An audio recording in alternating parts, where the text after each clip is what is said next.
Now this is my favorite part, applying what we've learned to the real world.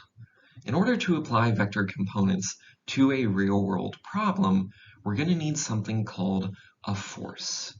You're going to talk about what a force is in much greater detail in Physics 1 and Physics 2.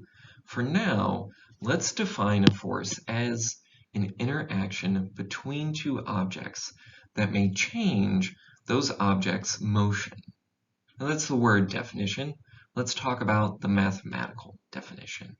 So this woman is interacting with this wheelbarrow. She is exerting a force on the wheelbarrow. She's exerting a force on the wheelbarrow in the forward direction, and as a result, the wheelbarrow is accelerating in the forward direction. Its motion is changing as a result. Now, the force that she exerts on the wheelbarrow, the direction of that force matters. If the direction of the force that she exerts changes, she's no longer exerting a force forwards, but she's exerting a force backwards, then the motion of the wheelbarrow is going to change as a result. So the force that she exerts on the wheelbarrow has direction. And if she exerts a greater force on the wheelbarrow will accelerate at a faster rate. Its motion is going to change as a result. So a force has direction and it has magnitude. A force is a vector. So we're going to apply our knowledge about vectors to forces in the real world.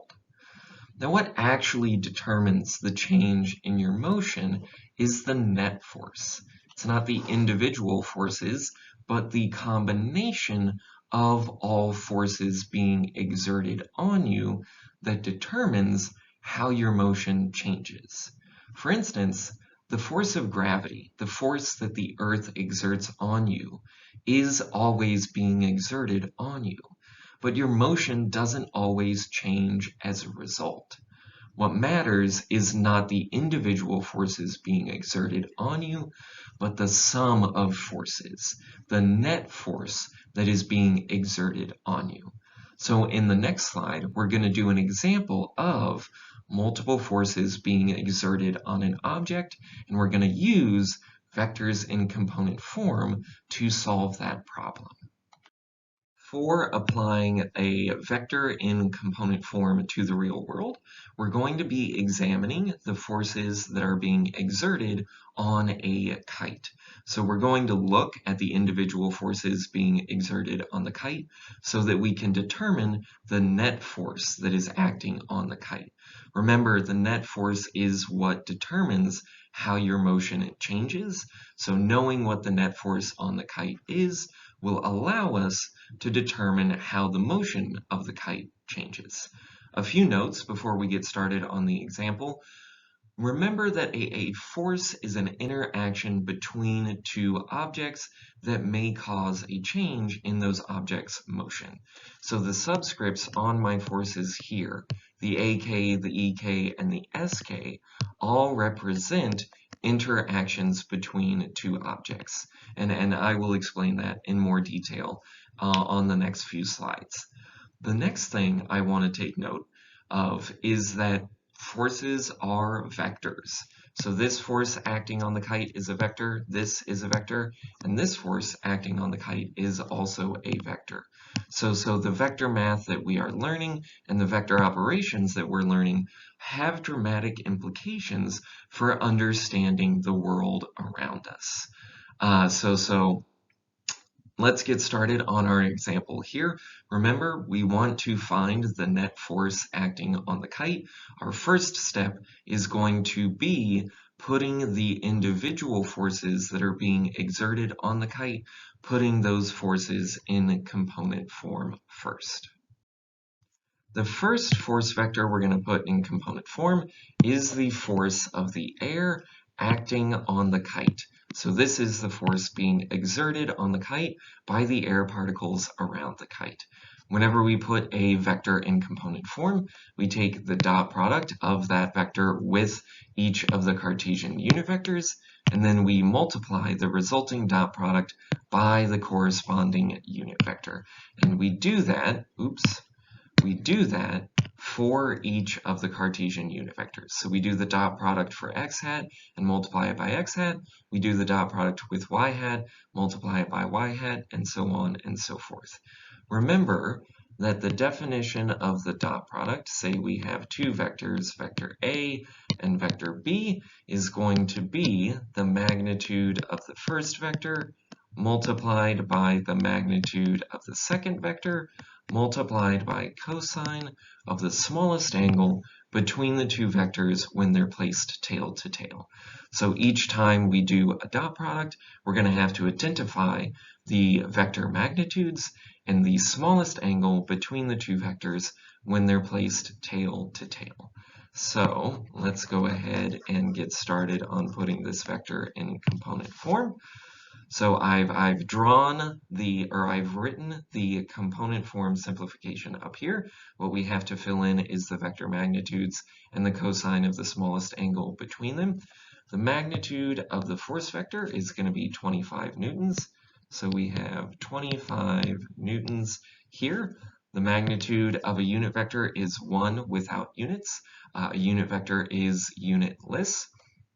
In order to figure out the smallest angle between the force vector and x hat whenever they're placed tail to tail, we should draw x hat tail to tail with the force vector ak. Now my unit vectors are not going to be to scale and they're not going to be drawn perfectly, but we are going to identify the smallest angle between x hat and the force vector ak nonetheless. So the smallest angle between these two vectors when they're placed tail to tail is going to be the angle epsilon. And epsilon is going to be equal to 70 degrees. So let's plug 70 degrees into our cosine here. We need to do the same thing with y hat. So the magnitude of vector fak is still 25 newtons. The magnitude of a unit vector is 1 without units, and then cosine of the smallest angle between the force vector and the unit vector y hat. What we're going to have to do here is use the right-hand rule to identify the smallest angle between these two vectors, because I haven't given the direction of the unit vectors up here. So the right-hand rule says that we have x hat on our pointer finger, y hat on our middle finger, and then z hat on our thumb for the Cartesian unit vectors. And all of these are mutually perpendicular.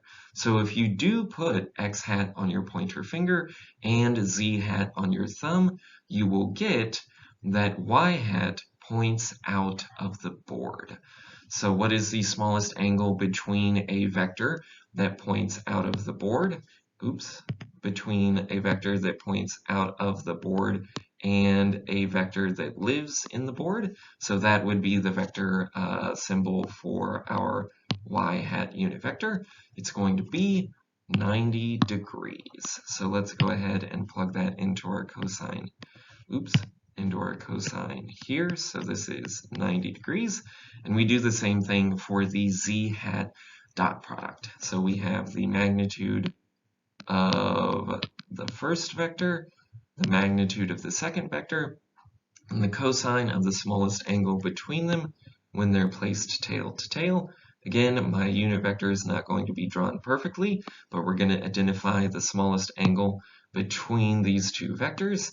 If this is our unit vector z hat, the smallest angle between z hat and the force vector fak is going to be epsilon plus 90 degrees. So it's going to be 160 degrees.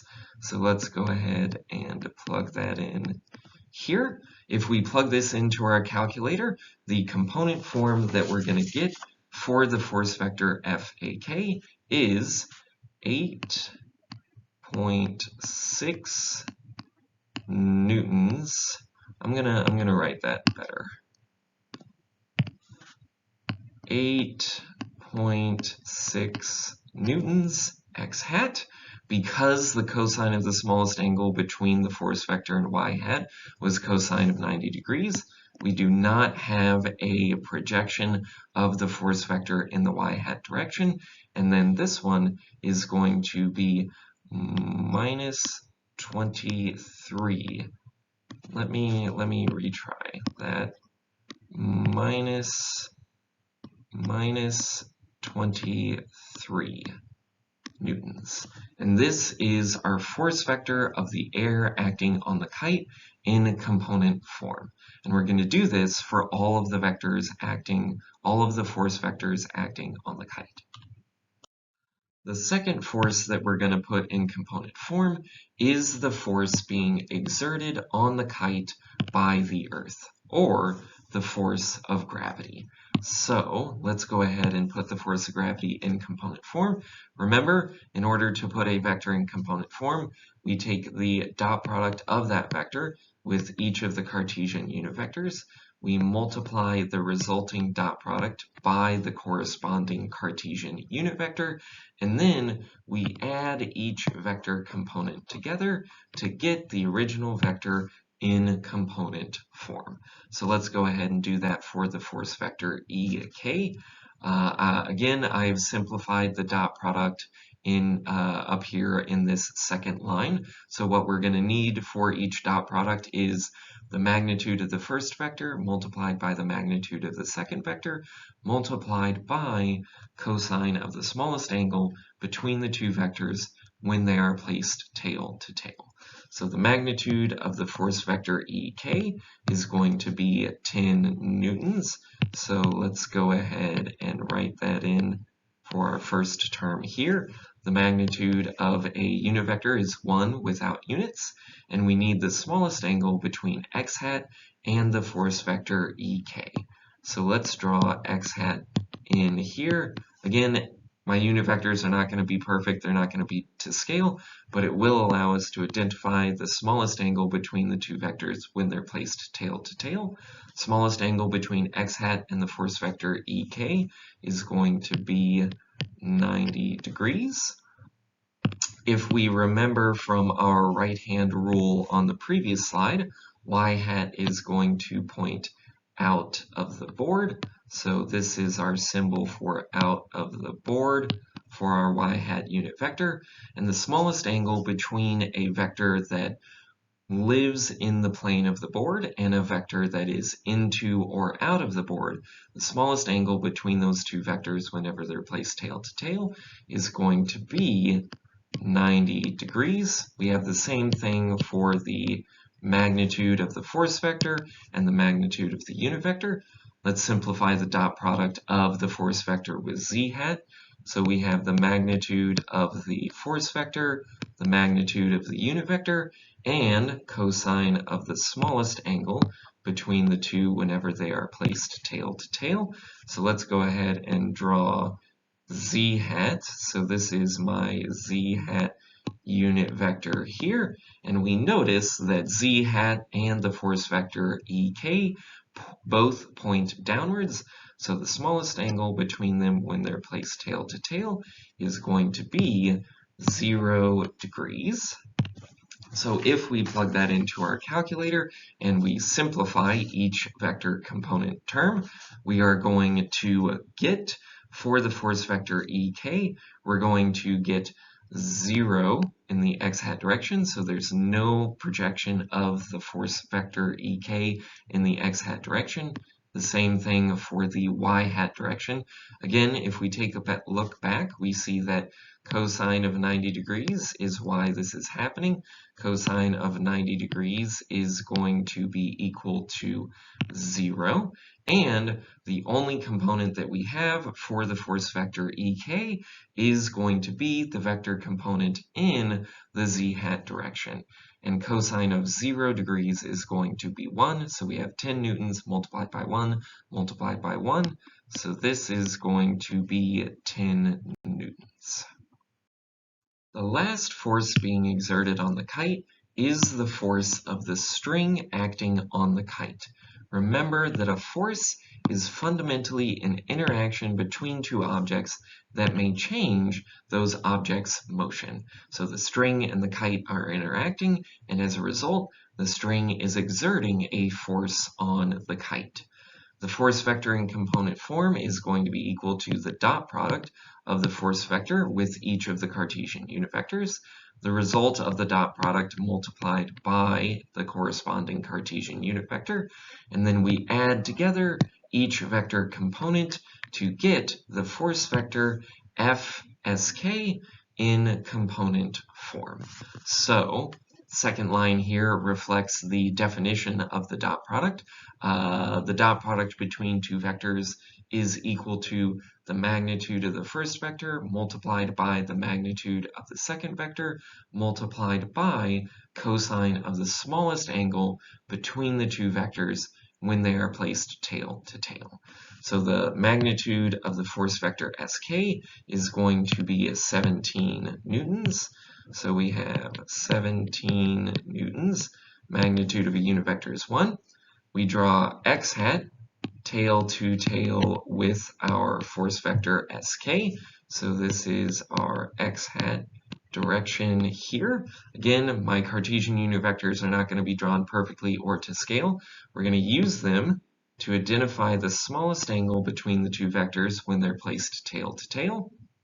So this angle, the green angle, is going to be equal to 180 degrees minus 25 degrees. So that's going to be equal to 155 degrees. We do the same thing for the dot product with y hat.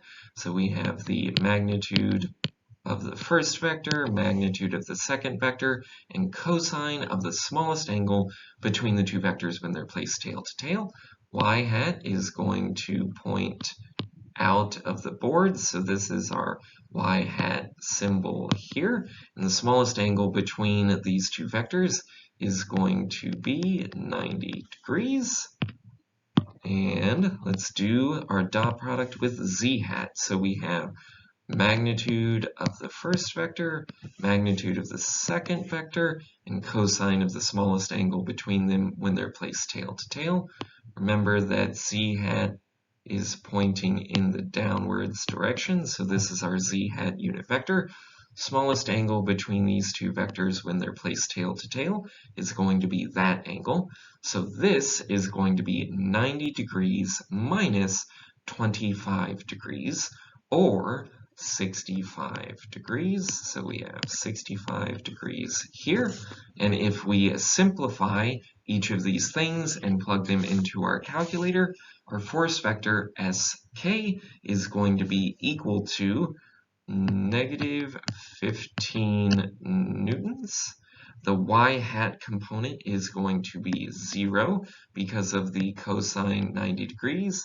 There is no projection of this vector in the y hat direction. And for the z hat component, we're going to get positive 17.2 newtons.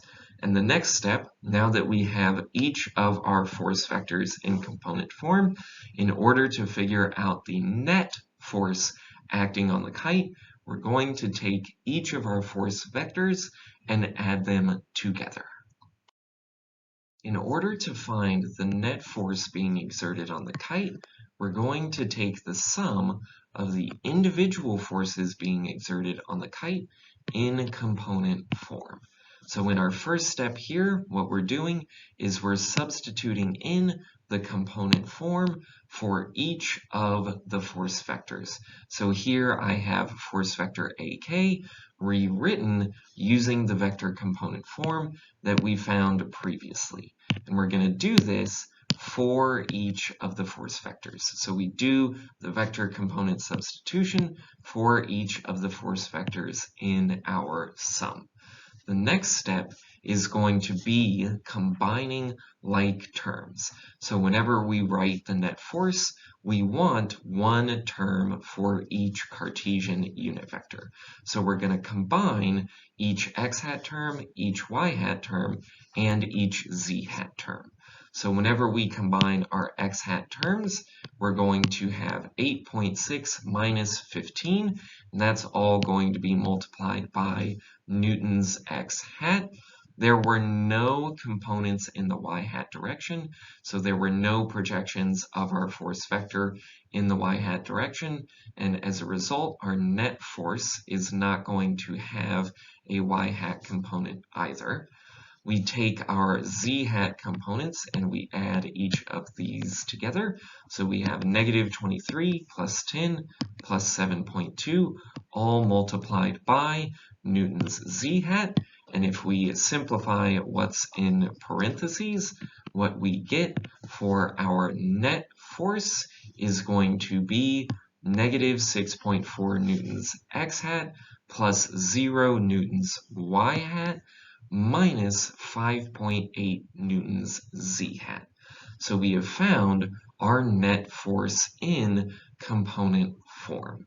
And this is very important because this is the first time we've been able to do vector addition in component form instead of graphically. So in component form is going to be more precise than graphical vector addition.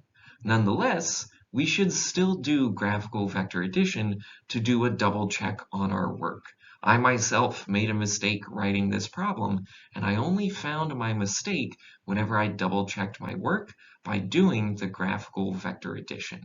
So let's double check our work, do the graphical vector addition, and see if our two answers match up. Remember that graphical vector addition has the constituents, which are these vectors, placed tip to tail with each other, and it has the resultant vector, which is the net force, placed tail to tail with the first constituent and tip to tip with the last constituent. So let's go ahead and do the graphical vector addition. What we do is we draw our first vector up here, so the force vector AK.